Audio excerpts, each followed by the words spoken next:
Welcome to the Ambitious Introvert, the leading growth and development podcast for the estimated 56% of us who recharge by going inwards. Our purpose is to help you manage your social battery and own your energy so you can reach your true potential in your business, your career, or your life.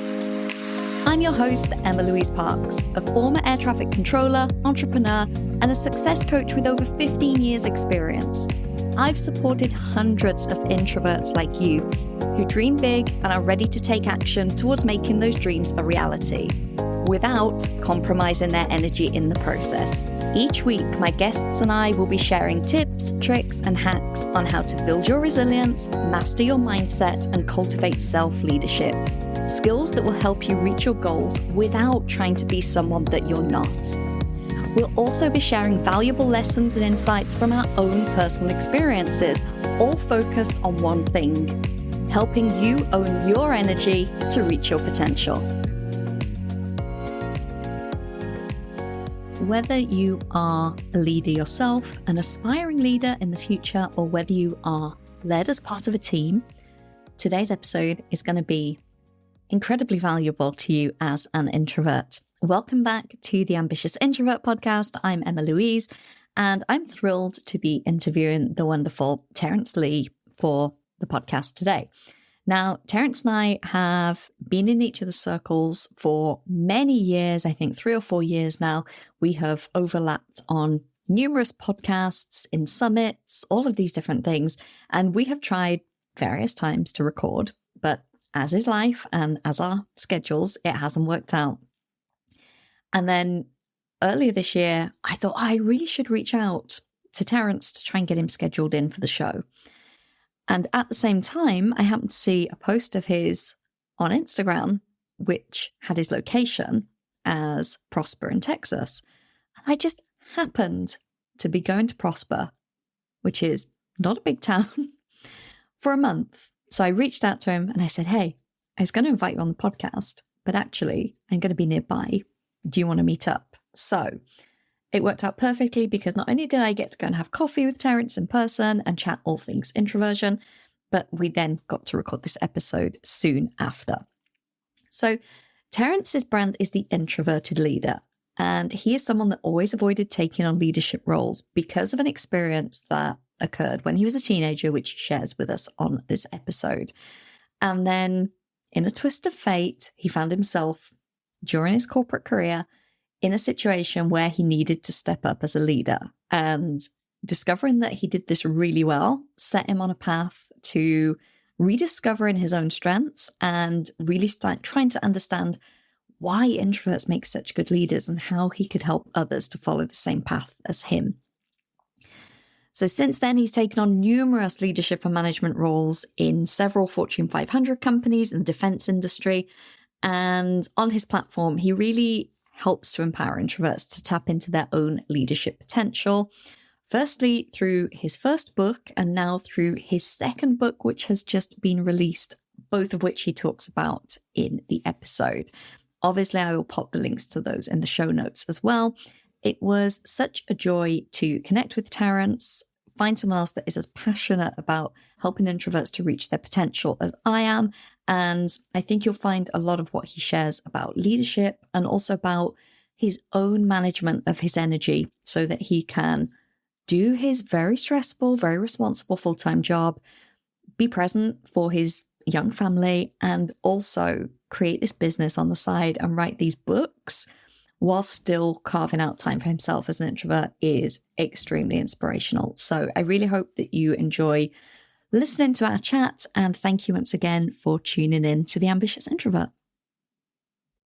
Terrance, this is such a pleasure to see you again twice in a very short period of time, because I was lucky enough to hang out with you in person just a few weeks ago. Yeah, absolutely. It was such a coincidence, me living in Prosper, Texas. And then, we spoke and you just were going to be in the area, literally in my city. I mean, what are the chances? That was awesome. I think that's just one of those things to remember with business and careers and life in general, where, we can be really ambitious and we want things to happen. And you and I have connected numerous times over I would say probably about 3 years, if not even more, to be like, hey, you should come on the podcast, or hey, you should come on my podcast. And then everything aligned, for whatever reason, it didn't work. And then everything aligned, and I was going to be 10 minutes from your house from. Exactly. And here we are now recording this. So welcome. And it's lovely to see you again. Yeah, thank you. I appreciate you having me on. I have a great respect for what you do. So yeah, I'm happy to be here. Oh, I have to say, I love the kind of introverted coaching stroke personal development space, because when I first got into coaching online, I remember feeling I don't like the word competitive, but it did feel very competitive. And I felt like everyone was against me and I had to stand out and all of this stuff that, as an introvert, we don't always love. And then when I niched into introverts and found this kind of little bubble of people, including, yourself, David Hall, Matthew Pollard, there's Joanna Rawbo, there's so many people, I can't even list them all. But suddenly it didn't feel competitive. Even though we're all talking to the same people, it felt very collaborative. And I think that's something about us really understanding where our space is and what we are uniquely good at, which I think is a very good introvert trait, actually. Yeah, I completely agree. It's interesting that you said that because I've had a similar experience where in other businesses and other niches, you kind of feel that competition at times, right? Like I've had other endeavors, other things that I've done. And it's almost like everyone is looking at everyone else in that space as, oh, that's my competition. That's who I'm competing against. Where when I started doing this, it was very different. I mean, everyone embraced me. Everyone championed me on, gave me resources. And I do the same thing. Anytime anyone has a question that wants to get in the introvert coaching and information space, I go out of my way to help. And I love the fact that it's like that. Yeah, it's really great. And it feels very supportive in a way that, like you say, we don't always get in other places. And I think this just reminds us that as introverts, we are very warm and open and supportive people. Generally, we've got this myth about, they're socially standoffish and they don't like people. And actually, I find it couldn't be further from the truth when we're with the right people and we feel good and safe in that environment. Absolutely. That's the key. Yep.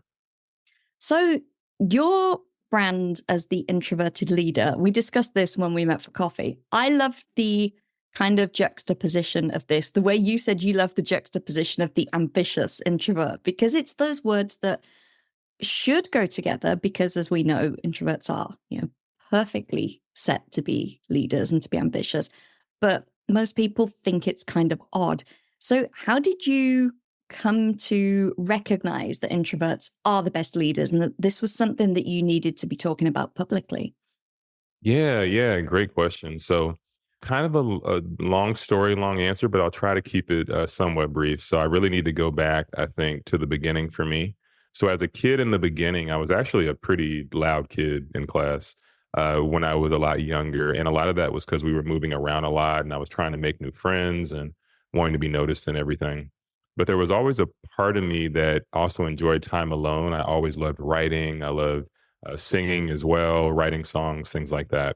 And when I was around 13 years old, I had an incident with a choir director where she essentially, in the middle of me singing in front of the rest of the choir, she yelled at me and told me to stop singing because I was off key and just, for whatever reason, she yelled at me that day.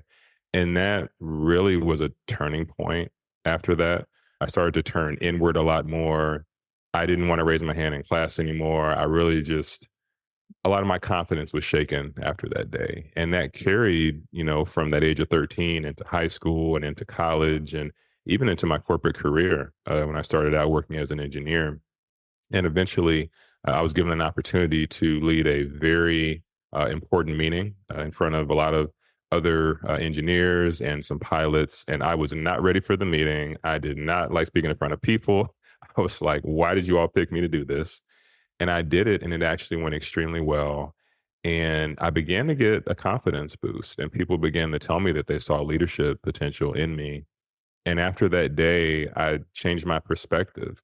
I started to think about myself differently. I started to say, well, what if my personality and me being more laid back and me having more of an introverted nature, well, what if that's a good thing? What if I can use that to my advantage? And I was able to do that. And I got promoted to various levels within that company. And since then, I've moved to other companies. I've led large programs valued up to $200 million for some very significant efforts for the United States government. So I say all of that to say the introvert leader comes from my experience. And I know that there are so many introverts out there that may not feel like they can lead, or they may feel like their personality is a disadvantage. And my entire thing is to change people's perspective and to empower them to realize, no, it actually is a strength. And so through my books and my coaching, my goal is to help people to look at their introversion as a strength and as an asset. So that's why I do what I do. I love the growth mindset perspective you had on it of like, well, what if I could turn this around? What if I could make the most of this? How could this be beneficial to me? Because the quality of our lives is determined by the quality of our questions, as they say. And if our questions are, oh, it's not fair, why am I like this? I can't be like everyone else. Then, we kind of get stuck in that belief system. And then here you are going, oh, interesting. Like that went better than I thought. Maybe I could do something with this, which kind of opens up a world of possibilities, right? Absolutely. And that's one of the things, our self-talk, right? Just like you're saying, the questions we ask ourselves, the things that we say to ourselves, because I could have declined doing that meeting, and everything might have went a completely different direction. When they came to me and told me that my mentor put in his 2-week notice and I would have to leave that meeting, I could have said, well, hey, I'm not going to do it. I'm not ready. But for whatever reason I did, and that completely changed the trajectory of things for me. So we have to be so careful with the words we say to ourselves, the questions we ask. Like, our self-talk is very important. So the more that we're empowering ourselves and speaking life to ourselves, it just makes a huge difference. I think for myself, it's become such a normal way of being now to just try things or, ask for things or reach out. And, one of the comments that I had quite a lot in the early days of the podcast, people were like, wow, you have really great guests. You've got these, like thought leaders and they've got big audiences. And how do you do it? And I was like, well, I just asked them. And people were like, well, weren't you worried they'd say no? And I was like, well, no, like it didn't mean anything if they did. Same as our connection. I saw that you're in Prosper and I was like, no way, I'm going to be there. Do you want to meet up? And you were like, yeah. What's the worst that could happen? The worst is you said, no, I don't want to meet up. And I'm like, okay. Whereas I think when we attach stories and give meaning to those things, whereas I'm just so curious of like, wouldn't that be fun? Let's ask this person something or make this offer and see what it could lead to. Absolutely. Yeah. The worst that can happen is no, right? But I think sometimes we can, as introverts, this, does happen, is we can overthink at times. We can overthink through situations. I know that I have been a chronic overthinker at times in my life. And so that is something that we have to work through. But when we get over that, and when we put ourselves in positions to do things different or try new things, it makes a huge difference when we do it.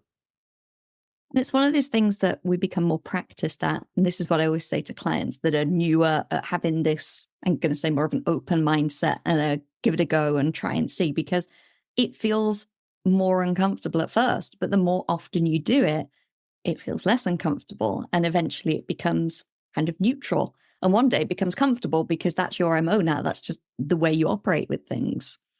Yeah, absolutely. So I would love to know, do you remember when you first kind of heard about the concept of introversion, extroversion? Was there a moment when a light went on in your head and it all made sense? Or was it more of a gradual discovery about how your energy works?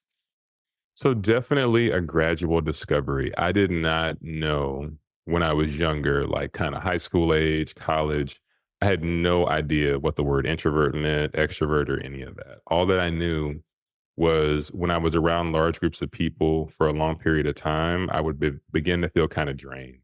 I would just be ready to go. And I didn't understand because a lot of my friends were more extroverted. The majority of my friends were actually in high school and college. And we would be hanging out and they would want to hang out all day. And I would be okay with just hanging out for like an hour and wanting to go back to my room. And so I didn't understand all of that. I thought that something was wrong. That's honestly what I thought. I said, well, I need to be more like them. I need to learn how to become more like an extroverted person. But I had no idea that it actually was just more so due to my natural nature. And there was nothing wrong with that. And I needed to learn how to lean more into it. So honestly, it wasn't until I really started to come up with the concept for my first book, Quiet Voice, Fearless Leader. So in my, adult life is when I really began to learn more about introversion and extroversion and what those things meant. And because even the story that I mentioned earlier, when I took that role and I began to change my mindset on my personality, I still didn't at that time even necessarily associate it to, oh, I'm an introvert.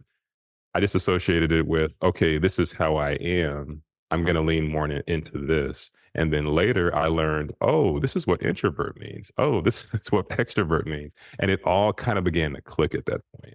And then at that point, I started writing the book and the Introvert Leader brand was born. And that's kind of how I got where I am here today. When you are working with people, maybe in more junior positions, do you find that you can quite easily identify who's more introverted? Absolutely. Absolutely. So I've done functional management roles where I've had direct reports. I've also been in program management roles. I've led big proposals for new business. And on these different teams, very diverse teams with younger employees or engineers or people that are more seasoned, 95% of the time or more, I can absolutely tell if I'm dealing with a fellow introvert or someone that's more of an extrovert. Because there are just certain things, right? And what's so interesting is society just doesn't understand introverts a lot of times. And that's one of the reasons I'm so passionate about what I do, because I'll be in a meeting and it could be a meeting that I'm leading or someone else, and I'll see certain people that are there, and maybe they're not talking in the meeting. And certain people are maybe more dominating the conversation. They're doing a lot of the talking. But I notice those people that aren't talking. And a lot of times I'll do certain things to include them in the conversation. Or maybe the meeting will end and I'll go talk to them after the meeting's done. And surprisingly, not surprising to me, but to other people, they'll have these amazing ideas. And it's like, oh, well, why didn't this person say that in the meeting? Well, they didn't say it because these other people were dominating the conversation, right? So there are just all these different things that I think I'm able to notice that a lot of other people don't typically notice. I think the depth of processing is one of the most overlooked traits of introversion, where people forget quite often people aren't speaking up, not because they're fearful or shy or they don't have anything to add, but that as introverts, we sometimes need a little bit more time to kind of get our ideas percolating inside of us before we're ready to share them. And, the more extroverted way is the group brainstorm, just throw out words, like say the first thing that comes to your head, which there's huge benefit in, of course, but it can often mean that the potentially better ideas that might come to someone an hour or two later are kind of missed because all the decisions are made there and then. Exactly, exactly. And that's the thing, is that there's no, I believe, right or wrong answer necessarily. It's not that the way extroverts do it is wrong or the way introverts do it is wrong or vice versa. They're just different ways of communication, right? And so unfortunately, a lot of people think the way that someone more introverted does it, they just make assumptions about that person, right? Because that person didn't speak as soon as the time was there for them to speak. Oh, well, they're quiet or they're shy or they don't have anything to add to the conversation. But to your point, that may completely not be the case. They may just be processing. I know that happens with me sometimes in conversations. I'll have amazing ideas running through my head, but I'm processing how I'm going to communicate it. And so a lot of it is just, educating people on how introverts communicate and how extroverts communicate. You're obviously from an engineering, defense, aerospace background. I'm from aviation background as well, both quite male dominated and generally extroverted, I'm going to say, Yes. industries. However, Yes. when we get down to the people on the shop floor, I'm going to say the engineers, the air traffic controllers, the pilots, actually a large majority are more introverted just because of the depth of processing that they're having to do in their day-to-day work. What I found really interesting is so many meetings and workshops and different things that I've been to where, like you say, it's dominated by people. But something that my old company used to do so well is at the end of these days, you'd get a feedback form. And the extroverts would just be like, yeah, fine, tick, all of this. And the introverts would be pouring out all of these like great ideas and concepts and observations because they had sat there taking it all in and they'd had the day to process it. And then it always made me laugh, the difference in detail that you would get on the feedback forms. Absolutely. Absolutely. Yeah. When we have time to process, we will definitely pour a lot out. And I think that's really important for employers as well to recognize that there needs to be a feedback loop or there needs to be some space sometimes built in because they could be missing out on massive insights. Yeah. Yeah, absolutely. So when it comes to managing your energy, obviously you've been in, you're in a very stressful, high-paced job, you've got responsibility, you're running a business, you have a family, there's life going on. Where do you, or how do you, should I say, carve out the time to make sure that you are getting that little bit of, introversion alone time, which I know with younger kids can be particularly challenging? Yes. So I will be honest, it's difficult at times. It is, especially last year when I started my podcast on top of the things I was already doing in my business and my full-time job and family and everything going on. But what I've learned to do is I'm very specific with my schedule. I have to be very particular with my schedule and with my time, because if I'm not, then the time gets away from me. So I essentially have a routine now where I know what time the kids are going to bed. And when they go to bed, that is at least for about an hour or so, that is just my time. I take an hour and a half. And during that time, typically I'll write. Writing for me is like my great escape. It's my passion. I love it. So I'll typically take about an hour a day to write. Sometimes it's writing for one of my books, or sometimes it's just journaling thoughts, whatever it may be. But I think it's very important as introverts that we find that thing that allows us to recharge, that thing that we're really passionate about. And it may be that it's not an activity like writing. It may be going for a walk. It may be meditating. It may be, eating some popcorn and watching a movie. I mean, whatever it is. But I think that recharge time is very important, because when I don't do that, I definitely feel it. When I just am, go, go, go, and I never stop and I never recharge, I can feel the effects of that. So yeah, every day I at least take about an hour or so to recharge and just regain my energy. Love that. And I love that the writing ties back in with something you were passionate about as a child as well, because I have seen this play out over and over again with clients as well as we enter adulthood and there's a bit more societal conditioning, or there's the pressures of, a job and a family and all of these things. We quite often don't play and don't do the things that we used to do, or we think they're childish or all of this. And I've seen it come full circle with so many clients, and there's people in their like 30s, 40s, 50s that rediscover something they were passionate about and start to do it. And it feels like they're alive again. And I love that you said, you shut those parts of you down because there was a criticism, but then in rediscovering it, it's been able to, help you write these books and help you write amazing content and connect with people.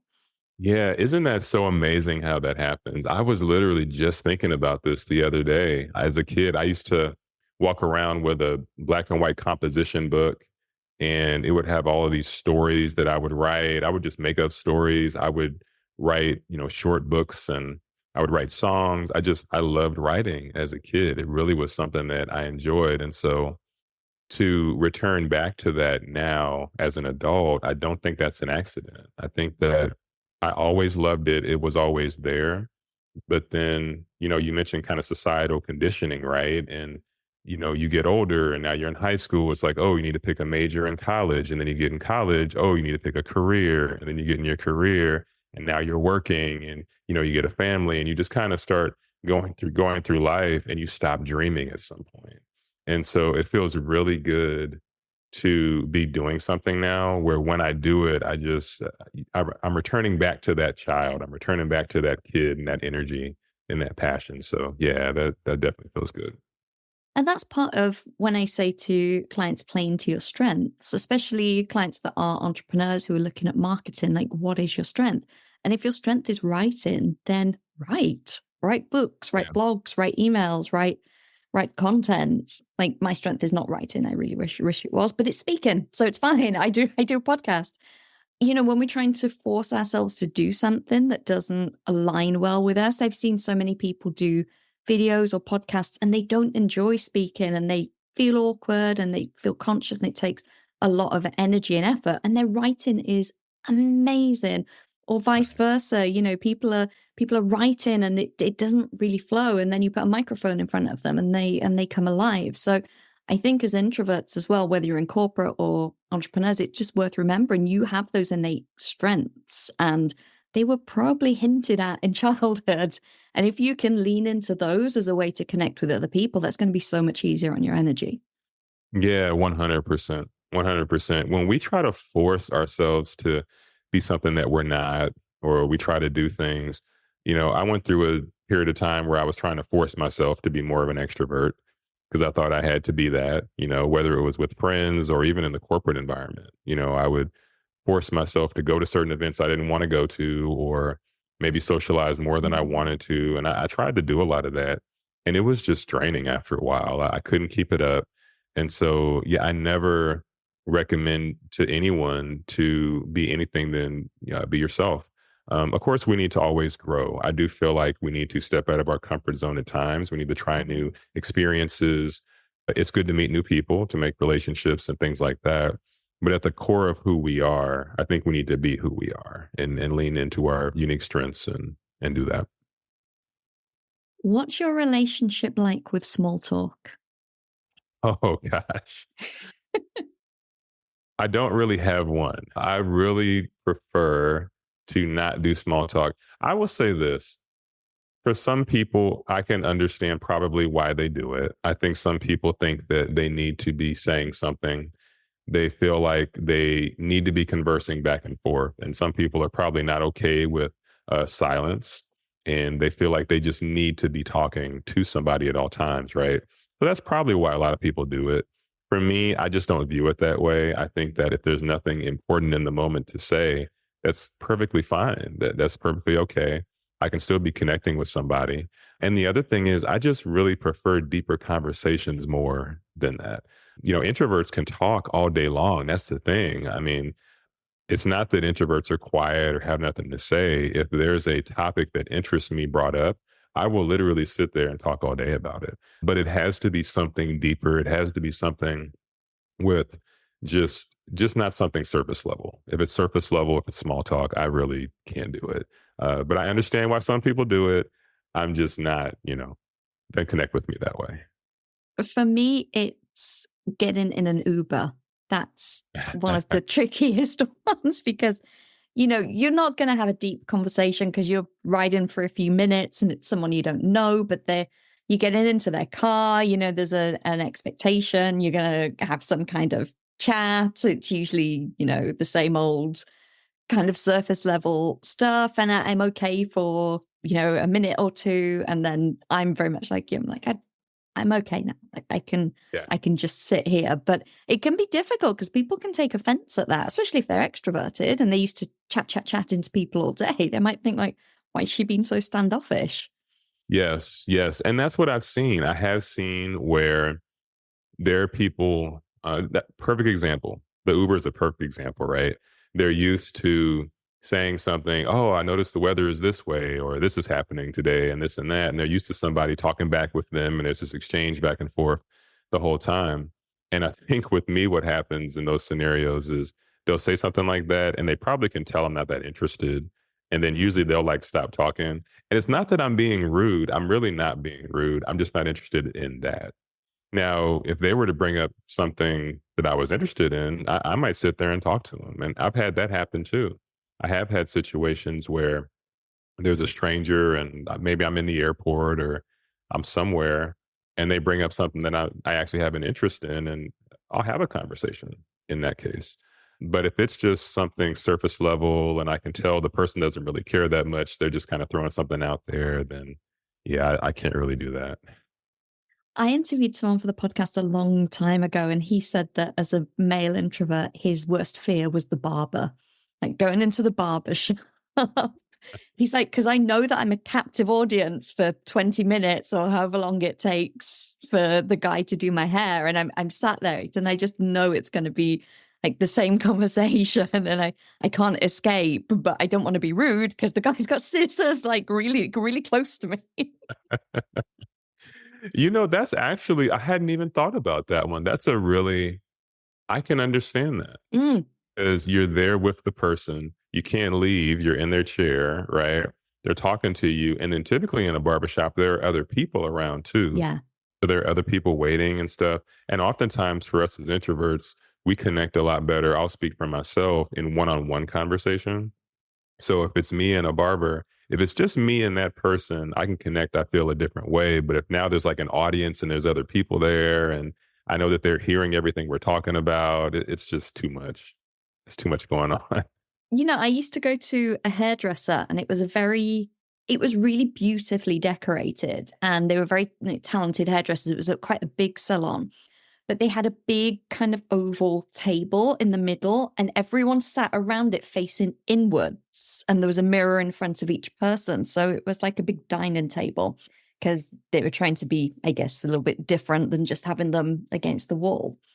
And I had to stop going there because, yeah, there's people just looking at you everywhere and people's conversation, the way the noise carried in the conversations, I get very overstimulated. So a combination of that, loud music, I've got some kind of like plastic gown around me, I've got hair dye on my head, there's hair dryers, there's chats going on, there's all that. I would come out and I would feel so exhausted. And that's nothing to do with the hairdresser and that Yeah. conversation, but just that whole environment, which again, something for introverts with our energy. I realized I can't book the hairdresser for the morning and come back and do client calls or do work in the afternoon because I'm going to come home. I'm going to need to decompress. So now I only ever book the hairdresser for like 3 p.m. onwards.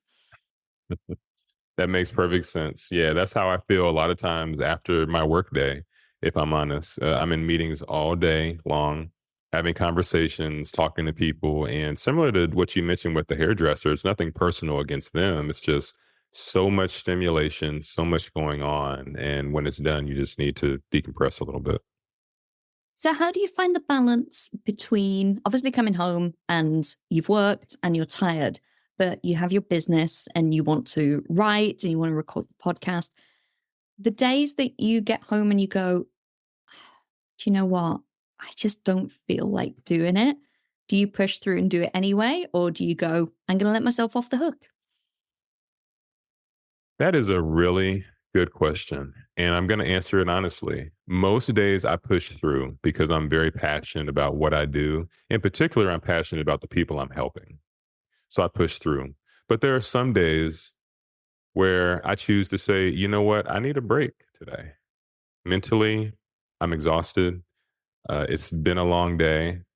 I've done a lot and I need a break. And on those days, I may go and watch a movie on Netflix or I may just read a book that day and not do any work. And I used to feel guilty about that. If I'm being honest with you, when I would do that, I would say, well, I could have been setting up one of my email newsletters tonight. I could have been writing another page for my book. I could have done something for my online course. Like all these things would go through my head and I would beat myself up.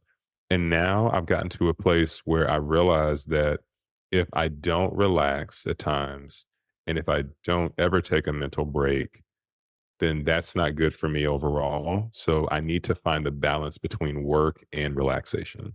So I think I've come to a much better space with that now. I do work hard. I don't want to, say that I don't because I do for sure still. But I also have to find my breaks and my time to relax. And I think it's important for other people to do the same, especially entrepreneurs, people that are maybe working a job and have a business or full-time entrepreneurs. I think that it's important to do the work, obviously, but it's also important for us to find a balance and relax as well, because we don't want to break ourselves in the end.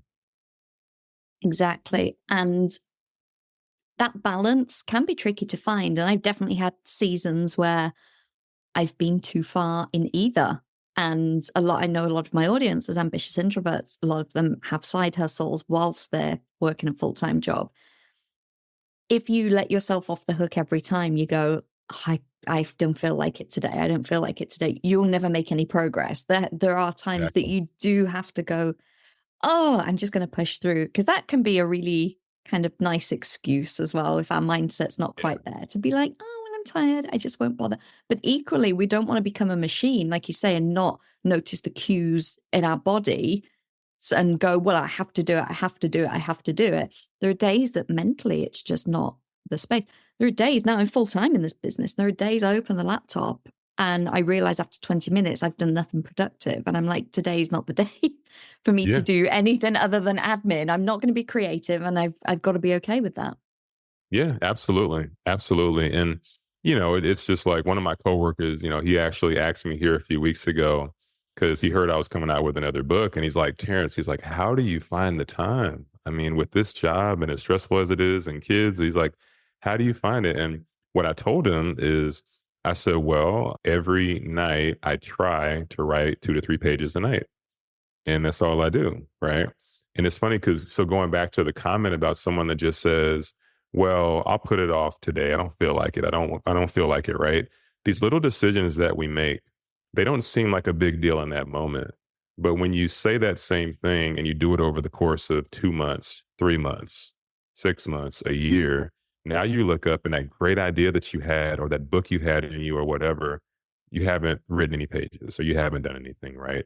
So sometimes it's just taking small steps and just getting a little bit done at a time. And then when you need to relax, find some time to relax. But you do have to do the work. At a certain point, you have to do the work, but you also don't want to break yourself either. So it's knowing yourself, and it's knowing what the balance is that works best for you, I think. And I'm very glad that you mentioned the book, which has just been released. Congratulations. Thank you. Thank you so much. So what led you to the concept for this second book? Yeah. So I wrote my book, my first book, Quiet Voice, Fearless Leader, 10 Principles for Introverts to Awaken the Leader Inside. That was really, I'd say, the core leadership principles for introverts. And really the theme of that book was your introversion is your superpower. And a lot of that tied into my story. And I gave 10 specific principles for introverts to grow in their leadership. And what I decided to do was to make it into a series. And so it's the Introvert Leader series. So Quiet Voice, Fearless Leader was book number 1. And now the Calm Effect is book number 2. And so what led me to this book is because I started to realize a lot of people kept saying to me, Terrance, how are you so calm? Like, we're in defense and we do things with the army and things are crazy. And, most of the leaders I work with, they are extroverted and their personalities are very different from mine. And so I think I probably stand out in a way. Started thinking to myself, well, why is it that I'm able to be calm? Like, what is that? And I began exploring it.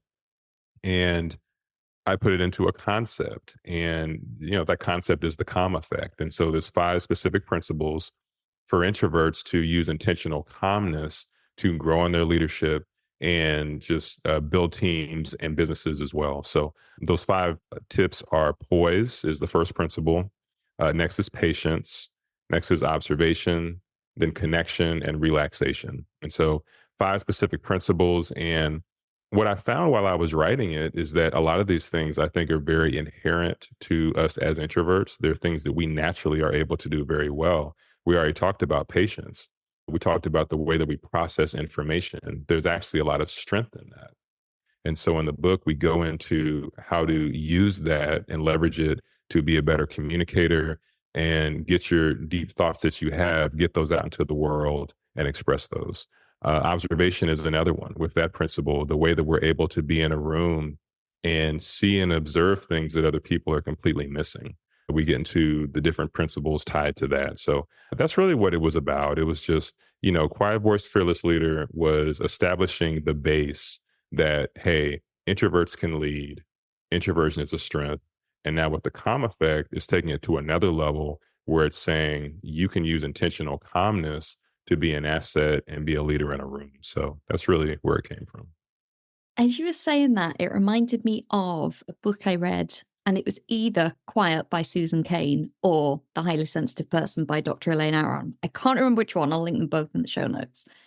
Who said that throughout millennia, sensitive introverts have been the advisors to warlords, to governments, to anyone running any kind of big company. And it's just that reminder, because there's that calmness, these people are usually quite hot-headed and reactive. And then they have this council of introverts around them to kind of calm it down and just give them a little, take a bit of space and help them breathe.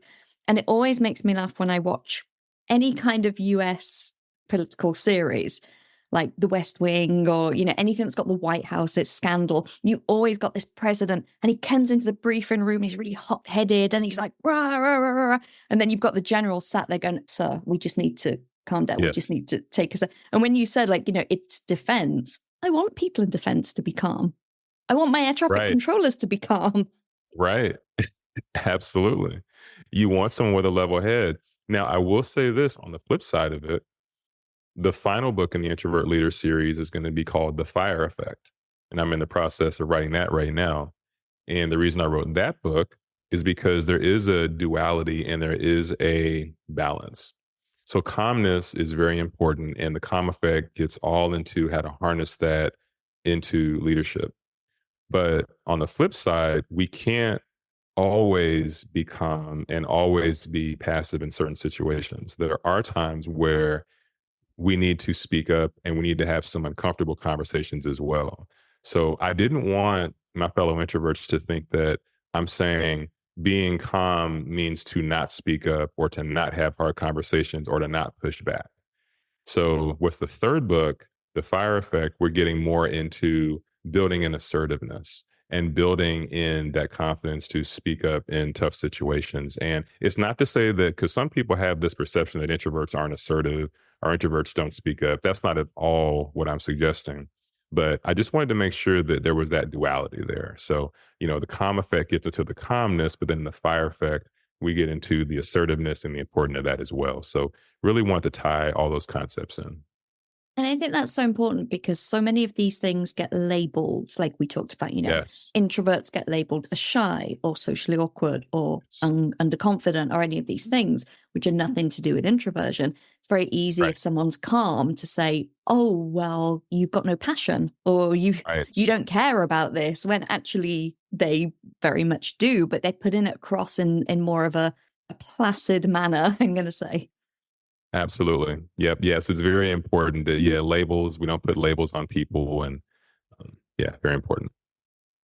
Well, I'm going to link everything in the show notes, everywhere that people can find you, your website, the podcast, both books, etc. So everyone go and check Terrance out. Check out the books. I've read the first one. It's amazing. I will be reading the new one very, very soon. Now, before I let you go, obviously I'm going to ask you what I ask all of my introverted guests. And that is, could you share with my audience a way that you make sure that you own your energy so that you can keep performing at your best? Yeah, absolutely. So it goes back to what I mentioned earlier. So for me, owning my energy is about owning my time. So I make sure that if it's been a long day, if I've been doing a lot of work, that I set aside an amount of time for myself. And that time is to do whatever it is I need to do during that time. So I think if someone's listening to this and they feel like they don't get the time to recharge, they feel like life is just constantly hectic, constantly busy, I think it's very important to look at a schedule and sometimes take things off of that schedule. There may be some things that you do in your daily life that you don't necessarily need to be doing, or you could delegate to someone else, right? So I had to really do the work and do that. And so that's how I'm able to own my energy as an introvert, is through my time. I make sure, and I'm very intentional about every day taking time to write, taking time to think, and just breaking away from the day-to-day grind. And the proof is in the pudding, as we say here in the UK, because you're working on the third book. So obviously taking that time is doing very well for your energy. Yeah, I appreciate it. I'm continuing to try to do that. Well, thank you. Thank you for taking the time to chat with me today. It is so lovely to see you again, and good luck with the third book. Thank you so much. It was an honor to be on the show. I had a great time. Thank you for tuning into this week's episode. I hope that you're feeling expanded to what's possible for you, motivated to take action, and inspired about how you can start to own your energy. I share even more tools and resources on my Introverts Only email newsletter. By signing up, you not only get early access to the Ambitious Introvert products and services, but you also get brand new podcast episodes delivered straight to your inbox every Monday, meaning you'll never miss your weekly dose of introvert-friendly inspiration. Sign up now at theambitiousintrovert.com/newsletter or click the link in the show notes. See you next week.